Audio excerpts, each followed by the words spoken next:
Apocalipse, capítulo 14, nós vamos ler apenas um versículo, o versículo 13. Apocalipse, capítulo 14, o versículo 13. Amém? Assim diz a palavra do Senhor. Então ouvi uma voz do céu dizendo: escreve, bem-aventurados os mortos que desde agora morrem no Senhor.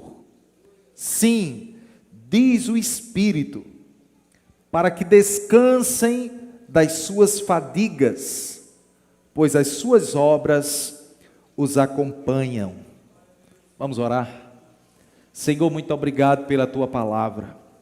Queremos suplicar a graça, a direção, a iluminação do Espírito Santo de Deus, a fim de que possamos compreender e aprender um pouco mais da tua palavra, Senhor.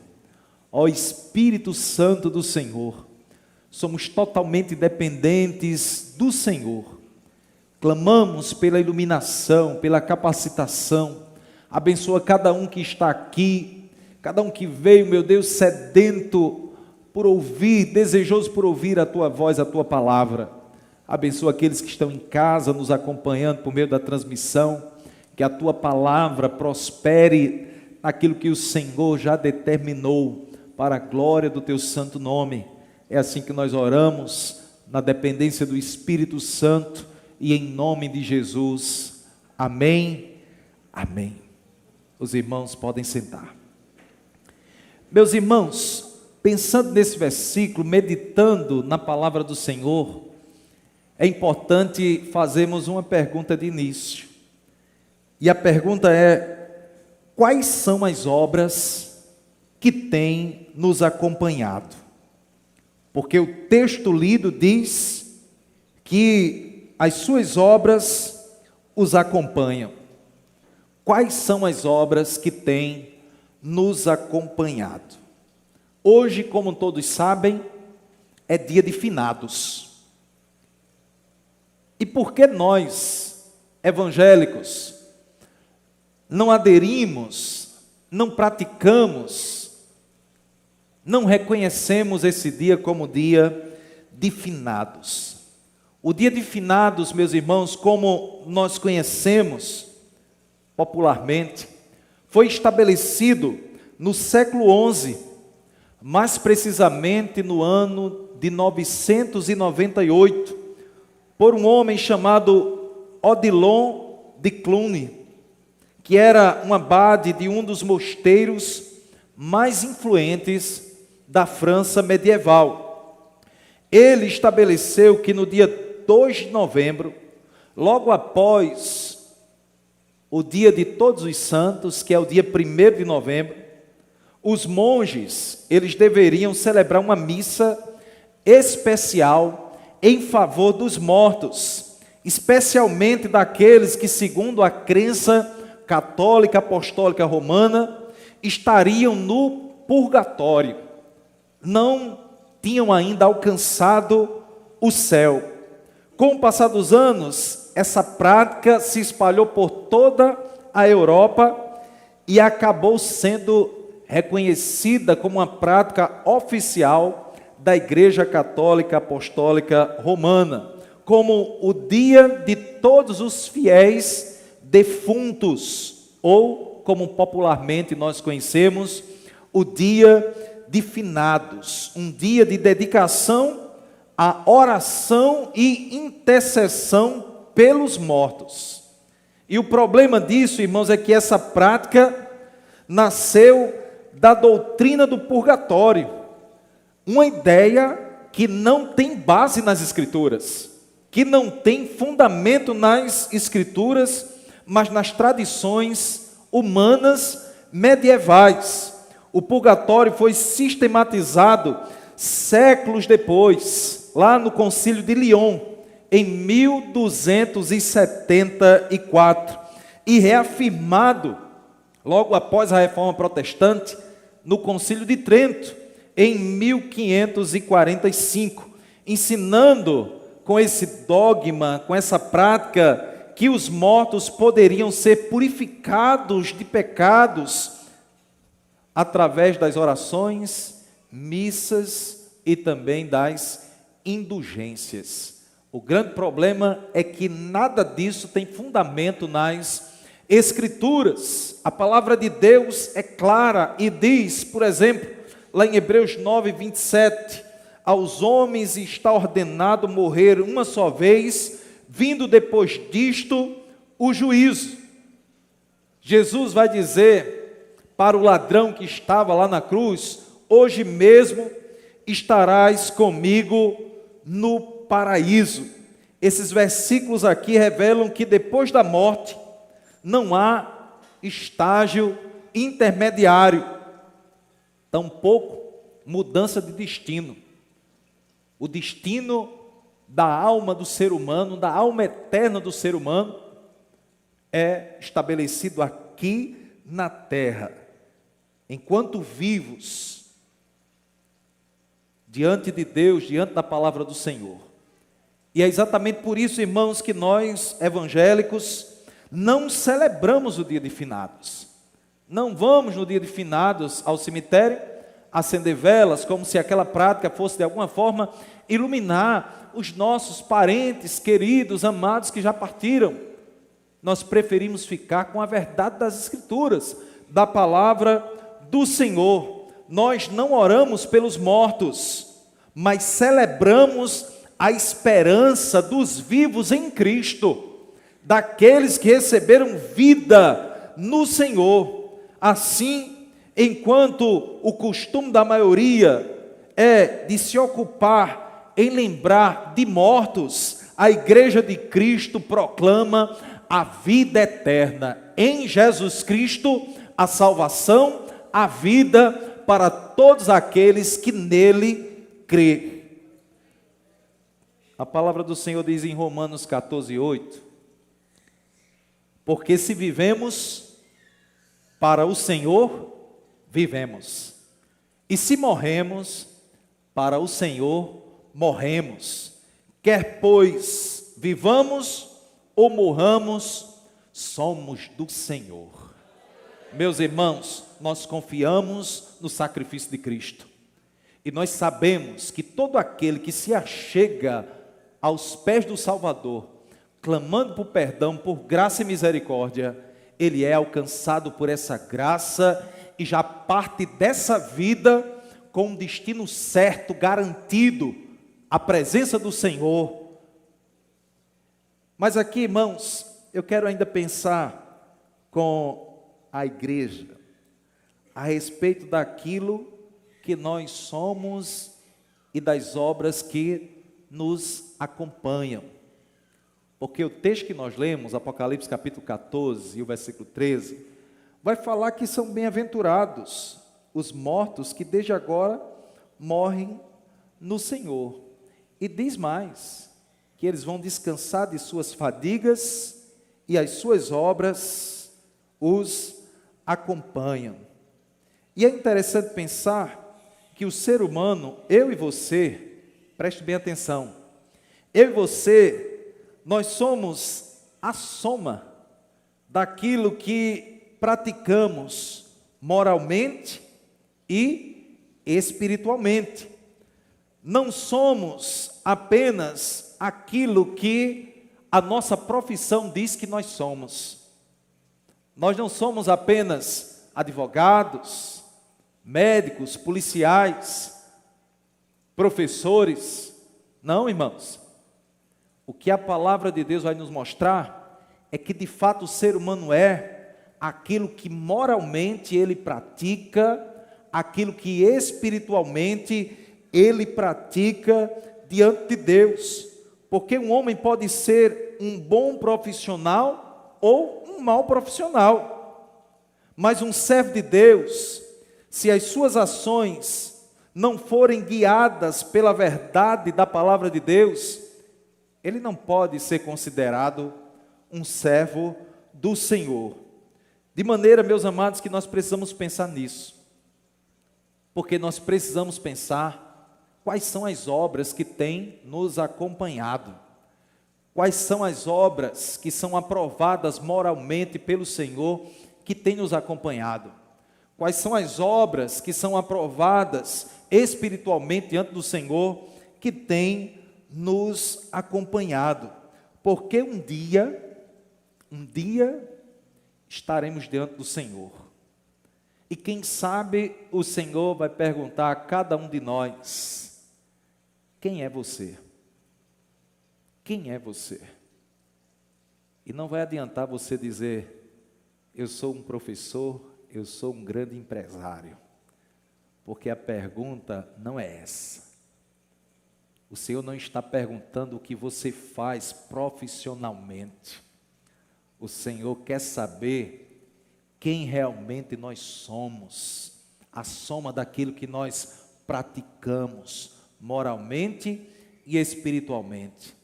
E essa pergunta, irmão, se constitui na pergunta mais difícil para cada um de nós responder. Imagine você diante do Senhor e o Senhor perguntando a você: quem é você? Quem é você? O fato é que Deus sabe quem nós somos, mas Ele também nos confronta para que nós tenhamos também a ideia real de quem nós somos.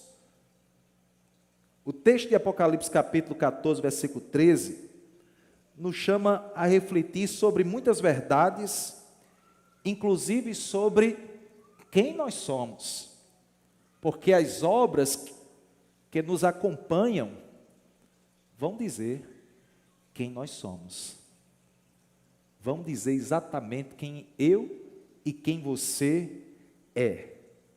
A primeira coisa que eu quero destacar aqui, nesse versículo, do versículo 13, é que todos, de fato, irão morrer, mas só são felizes ou bem-aventurados aqueles que morrem no Senhor. O texto diz: bem-aventurados os mortos que desde agora morrem no Senhor. Essa bem-aventurança aqui, irmãos, indica uma alegria perfeita e permanente.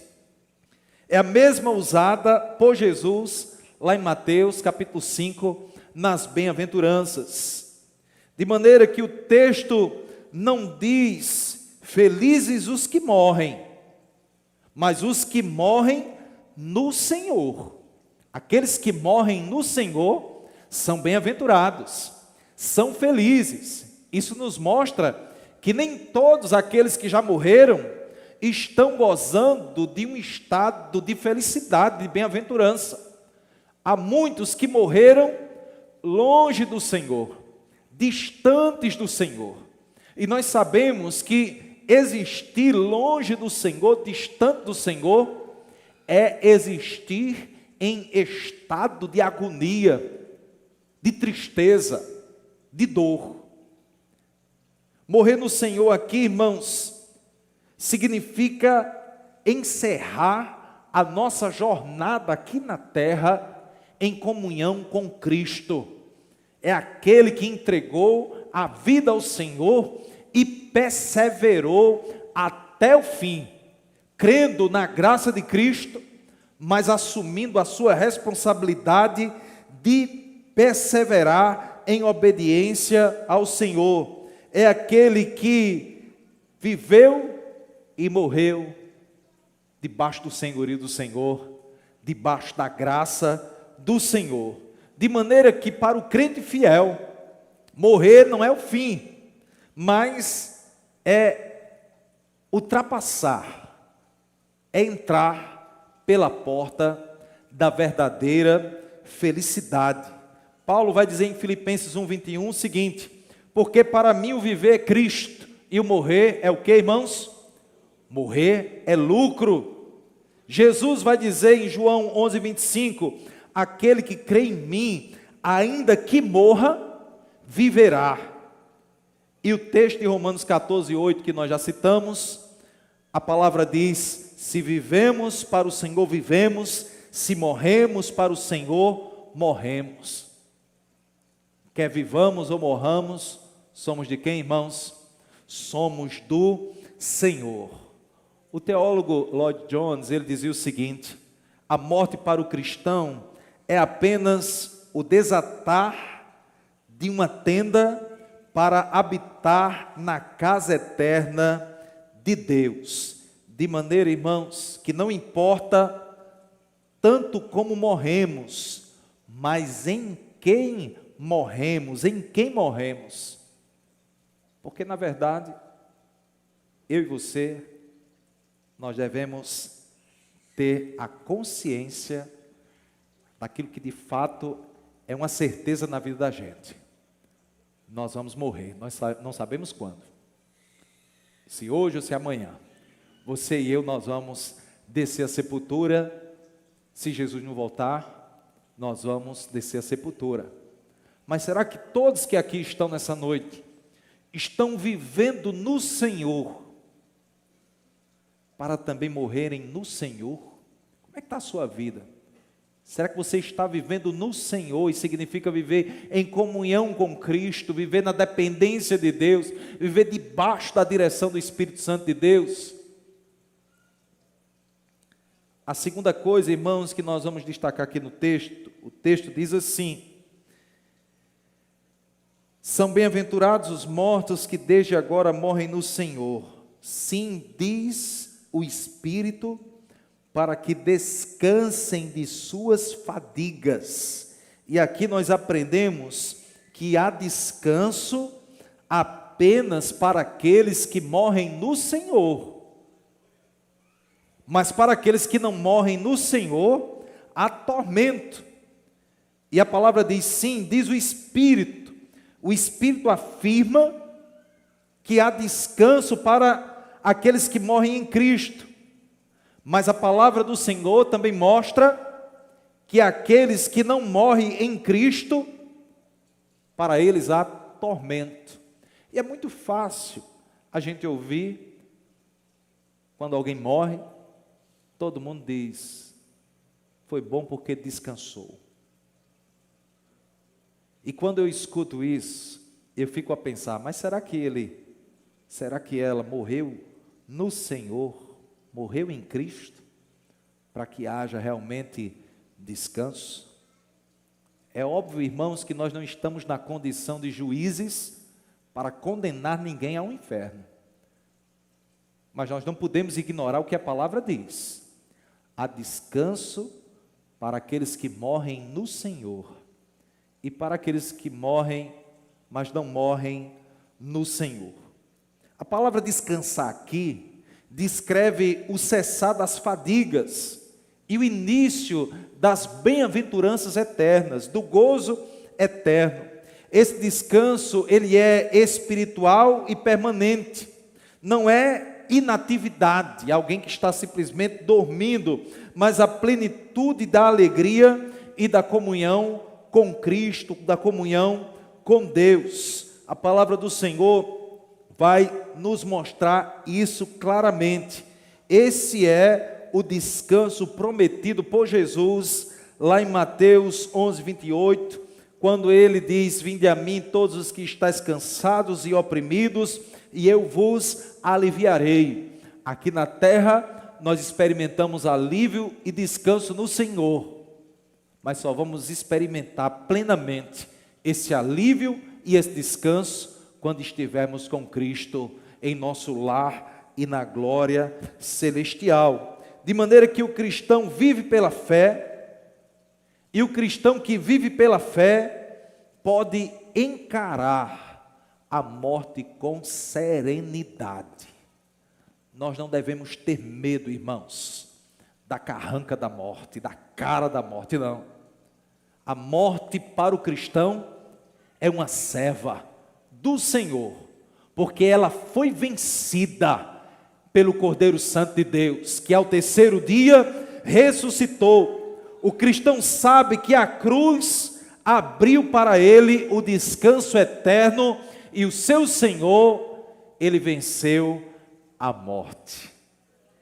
Meus irmãos, uma outra coisa que nós queremos considerar aqui com a igreja é que quem profere essas palavras é o Espírito. Portanto, essas palavras são dignas de confiança. Aqui não se trata de um dogma humano, de um grupo que se reuniu e estabeleceu um princípio. Não, irmãos, é o Espírito Santo. Diz a palavra que desde agora morrem no Senhor, eles são bem-aventurados. Sim, diz o Espírito. O Espírito Santo aqui é o autor dessa consolação. É Ele quem testifica da verdade, confirma a promessa e aplica essa verdade no coração do crente, de maneira que o crente tenha a certeza da vida eterna. Porque o crente confia na obra de Cristo Jesus. O Espírito revelou o poder da obra do Salvador na cruz do Calvário. O Espírito é o mesmo que testifica com o nosso espírito que somos filhos de Deus. Romanos 8,16. E lá em João 16,13, a palavra diz, Jesus diz, quando vier o Espírito da verdade, Ele vos guiará em toda a verdade. De maneira que o mesmo Espírito que inspirou os profetas, que esteve sobre Cristo e os apóstolos, Ele agora fala do céu, garantindo o descanso aos servos e servas de Jesus Cristo. Quem garante isso é o Espírito Santo de Deus. Logo, irmãos, em meio à dor da perda de entes queridos, nós temos o Consolador. O Espírito Santo nos conforta com essa bendita consolação.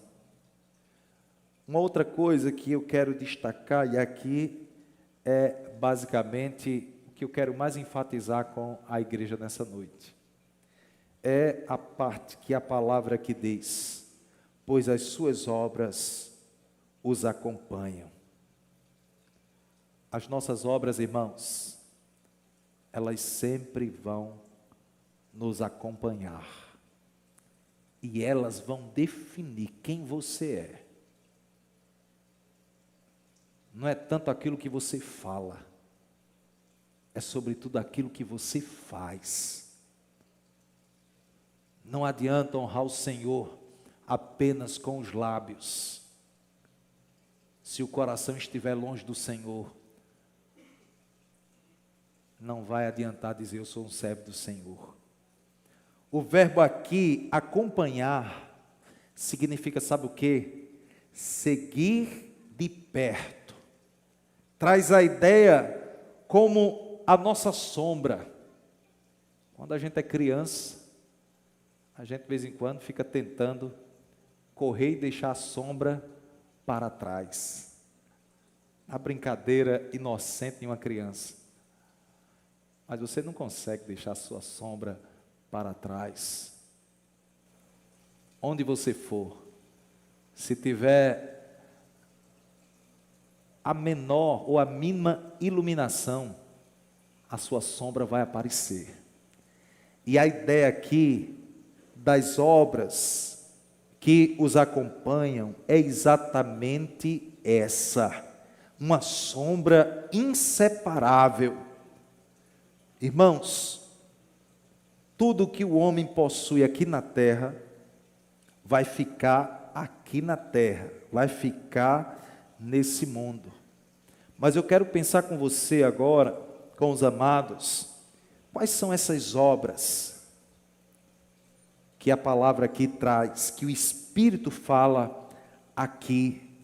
Quais são as obras que têm nos acompanhado? Quais são as obras que têm acompanhado a sua vida? O que é que você tem praticado? O que é que você tem feito ou deixado de fazer? A sombra de alguns é caracterizada por mentira, por corrupção, por prostituição, por uma vida que não glorifica ao Senhor. Muitos têm essa sombra.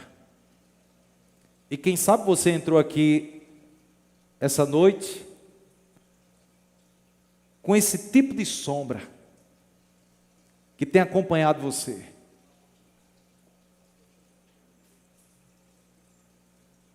Mas a palavra nos mostra, irmãos, que em Cristo o homem é feito uma nova criatura. E agora a sua sombra, ele estando em Cristo Jesus, ela é caracterizada por atos de justiça, de retidão, de santidade, de serviço ao Senhor, de amor ao Senhor. E Jesus vai nos ensinar que somente aqueles que ouvem a sua palavra e as pratica é que de fato são aqueles que o amam verdadeiramente.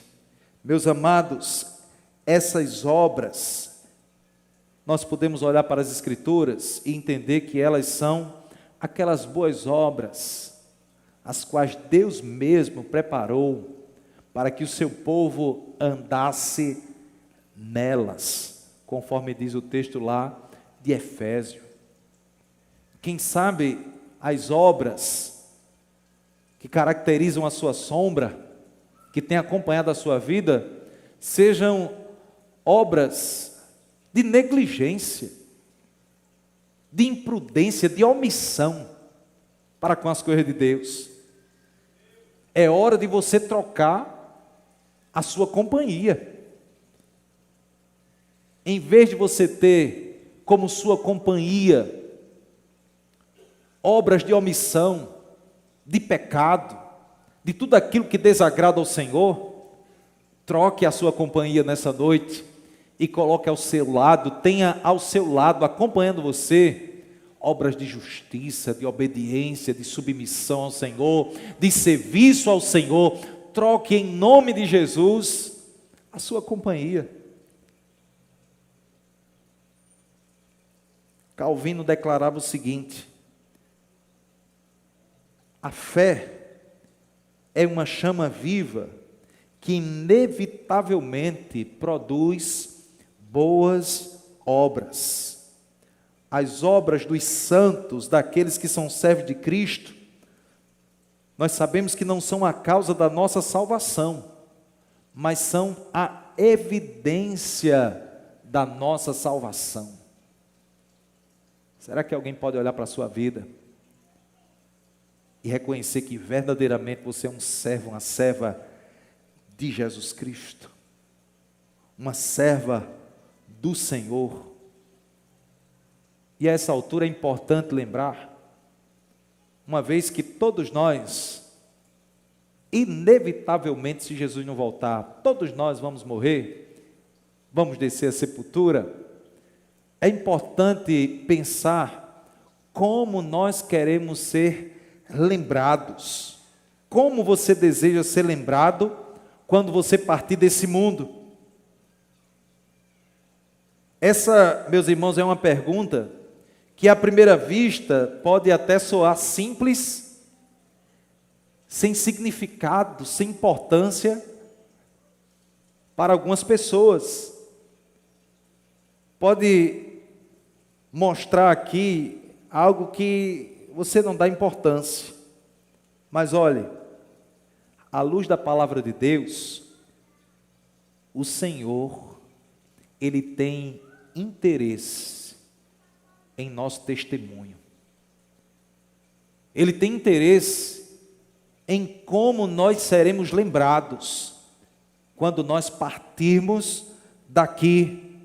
O Senhor se importa profundamente com o testemunho que deixaremos. E não é por acaso que as Escrituras estão aqui repletas de relatos de homens e mulheres que partiram dessa vida, mas deixaram um testemunho, um legado que continua falando e glorificando o nome do Senhor. Como é bom, irmãos, parar para pensar na história de Abraão e a gente dizer glória a Deus pela vida daquele homem. Como é bom a gente lembrar da história de Moisés e dizer assim, glória a Deus pela vida de Moisés, que não teve como importância para a sua vida, como importante para a sua vida, os tesouros do Egito, as riquezas do Egito, mas ele preferiu sofrer com o povo de Deus. Como é glorioso poder olhar para a história dos profetas que deixaram um testemunho glorioso de serviço ao Senhor, de obediência a Deus. Como é maravilhoso, irmãos, pensar no apóstolo Paulo e nos demais apóstolos que deixaram um grande legado, um grande exemplo para todos nós. Nós devemos glorificar a Deus em vida. E quando nós partirmos daqui, quem lembrar da gente, nós temos o dever, irmãos, fazer de tudo para que essas pessoas glorifiquem o nome do Senhor, dizendo, ele foi um servo fiel, ela foi uma serva fiel, não foram perfeitos, mas tinham o coração inclinados para o Senhor. A palavra do Senhor vai dizer, em Hebreus 11, 4, a respeito do justo Abel, ele vai dizer o seguinte, e embora tenha morrido, ainda fala pela fé. A vida de Abel, irmãos, foi curta, mas o seu testemunho ecoou pelos séculos, como o primeiro exemplo de fé genuína. No mesmo capítulo lá de Hebreus, a palavra nos apresenta uma galeria daqueles que nós chamamos de heróis da fé. Homens e mulheres que não foram lembrados pela riqueza que possuíram, nem pelos cargos que ocuparam, mas pela fidelidade com que serviram ao Senhor. Porque o Senhor não vai se importar com os nossos títulos, com as nossas posições aqui na terra. O Senhor vai querer saber o que nós fizemos com tudo aquilo que Ele colocou em nossas mãos. Se de fato glorificamos ou não o nome do Senhor. E o texto vai dizer que todos estes morreram na fé do Senhor, na fé no Senhor. Em Hebreus 11, 38 vai dizer que esses homens e mulheres, eles viveram de uma forma tão nobre, de uma maneira tão gloriosa, que glorificaram o nome do Senhor, e ele vai dizer, a palavra vai dizer que esses homens, dos quais o mundo não era digno deles, eles foram relevantes em vida, e mesmo após a morte, o seu legado continua glorificando o nome do nosso Senhor e Salvador. E Deus aqui registrou suas histórias, não apenas, irmãos, para que fossem lembrados, mas para que eu e você nos inspirássemos a viver de modo digno do Evangelho, para que em vida ou na morte glorifiquemos o nome do Senhor. De maneira que a Bíblia aqui nos mostra a importância, como nós somos lembrados. No fim das contas, irmãos, o verdadeiro legado ou as boas obras que nós podemos praticar aqui na terra e que nos acompanharão, é um testemunho espiritual glorioso. Isso é importante, irmãos.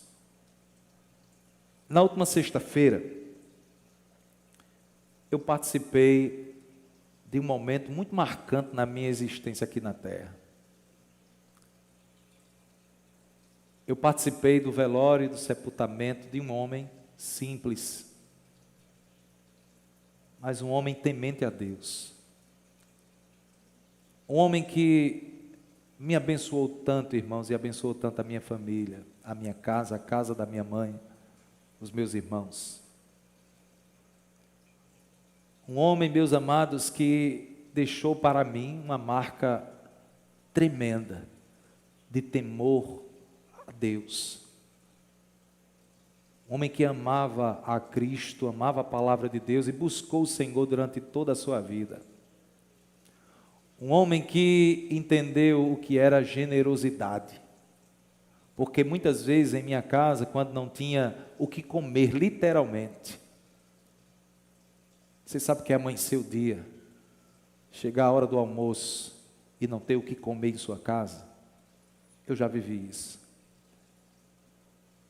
E aquele homem, ele repartia do pouco que tinha,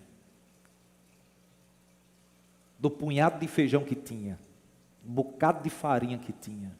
Ele chegava em nossa casa e nos abençoava. E eu refleti sobre tudo isso naquele momento e glorifiquei a Deus, irmãos, pela vida daquele homem que foi o marido da minha tia, seu João Tavares, que para mim foi um pai em minha infância e no início da minha adolescência.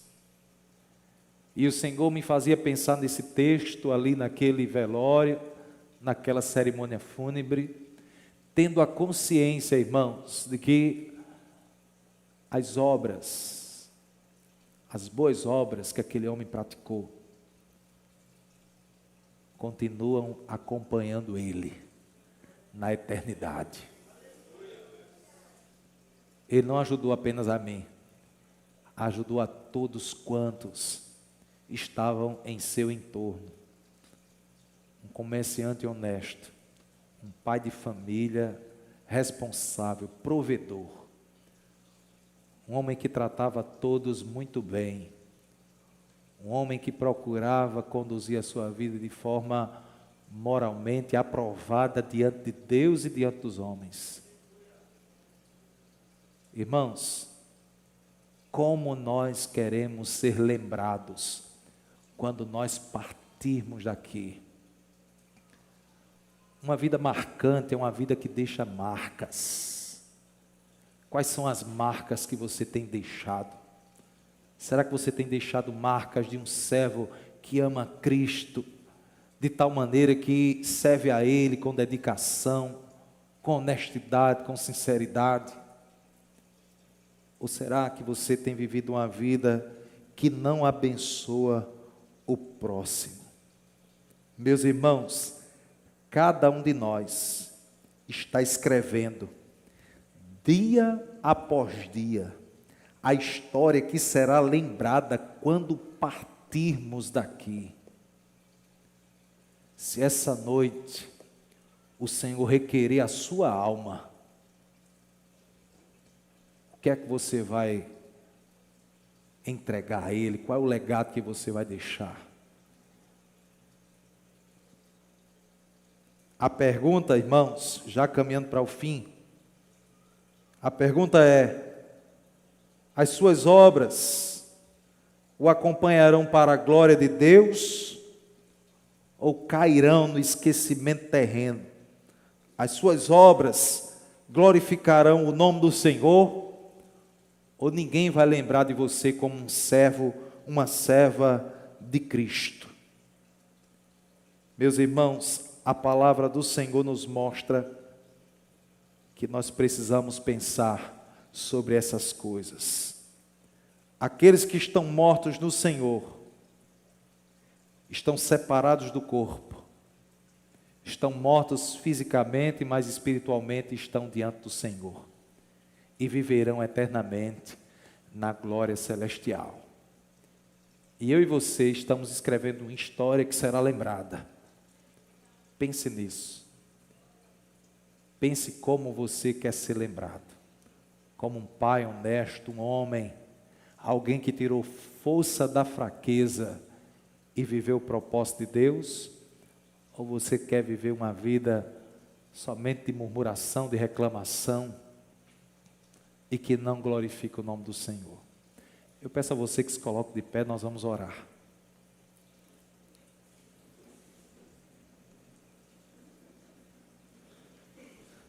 Agradeça ao Senhor pela sua vida e faça com que cada dia da sua vida seja uma linha escrita em sua história que vai glorificar o nome do Senhor. O que tiver que mudar, mude. O que tiver que ser enfrentado, enfrente. Glorifique o nome do Senhor. Pai amado, muito obrigado pela tua palavra. Sabemos que um dia, Senhor, estaremos diante do Senhor. E sabemos, conforme a tua palavra, que as nossas obras nos acompanham e nos acompanharão. Tem misericórdia de nós, Senhor. Que sejamos encontrados fazendo a tua vontade. E que apesar das nossas falhas, limitações, omissões, possamos, Senhor, inclinar a nossa vida para uma vida que acerta mais do que erra, para uma vida que glorifica mais o Senhor do que busca os seus próprios interesses. Meu Deus, tem misericórdia de nós, porque nós queremos nos encontrar pela graça de Cristo entre aqueles que serão bem-aventurados e que hoje já são bem-aventurados, porque estão com o Senhor na glória celestial. Meu Deus, muito obrigado por tudo, que o Senhor continue conduzindo e abençoando o teu povo. É assim que nós oramos e te agradecemos em nome de Jesus. Amém e amém.